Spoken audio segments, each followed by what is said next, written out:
రోజు Telugu film chamber కీలక నిర్ణయం తీసుకుంది. ఇకపై ప్రతి ఏటా ఫిబ్రవరి 6న తెలుగు సినిమా పుట్టినరోజు వేడుకల్లో అవార్డులు ఇవ్వాలని నిర్ణయించారు.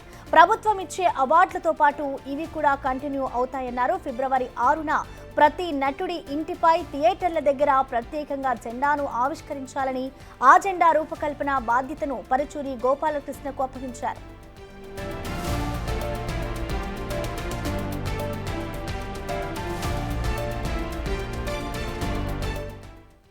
దీనికి సంబంధించిన మరింత సమాచారాన్ని మా ప్రతినిధి శ్రీపాల్ అందిస్తారు. శ్రీపాల్, చెప్పండి. ఇటు తెలుగు ఫిలిం ఛాంబర్ అయితే ఒక కీలక నిర్ణయం తీసుకుంది, మరి దానికి సంబంధించిన డీటెయిల్స్ ఏ విధంగా ఉన్నాయి శ్రీపాల్?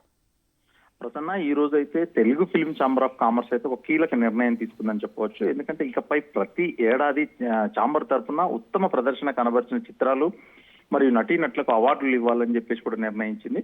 తెలుగు సినిమా పుట్టినరోజున పురస్కరించుకొని ప్రతి సంవత్సరం ఫిబ్రవరి 6వ తేదీన ఈ రోజు ఈ అవార్డుల ప్రధానోత్సవం అయితే నిర్వహించనుందని తెలిపారు. ఆ రోజున ప్రతి నటుడు ఇంటిపై మరియు రాష్ట్రంలోని థియేటర్ల పైన జెండా ఎగరవేయాలని ఖచ్చితంగా అని పేర్కొన్నారు. ఎందుకంటే ఈ మేరకు తెలుగు సినిమా పుట్టినరోజు జెండా రూపకల్పన బాధ్యతను కూడా ప్రముఖ సినీ రచయిత పరుచూరి గోపాలకృష్ణ గారికి అప్పగించినట్లు కూడా ఫిలిం ఛాంబర్ అయితే తెలిపింది. ఖచ్చితంగా ఇక్కడ నుంచి థియేటర్ మీద మరియు ఇండస్ట్రీలో ఎవరైతే 24 క్రాఫ్ట్స్ ఫిలిం ఫెడరేషన్ వాళ్ళు ఎవరైతే వర్క్ చేస్తున్నారో ప్రతి ఇంటి మీద కూడా ఒక జెండా ఎగరవేయాలి, పుట్టినరోజు సినిమా పుట్టినరోజు అని చెప్పి కూడా ఫిలిం ఛాంబర్ అయితే కీలక నిర్ణయం తీసుకుని ప్రసన్న ఈ రోజు. Okay, thank you Sripal.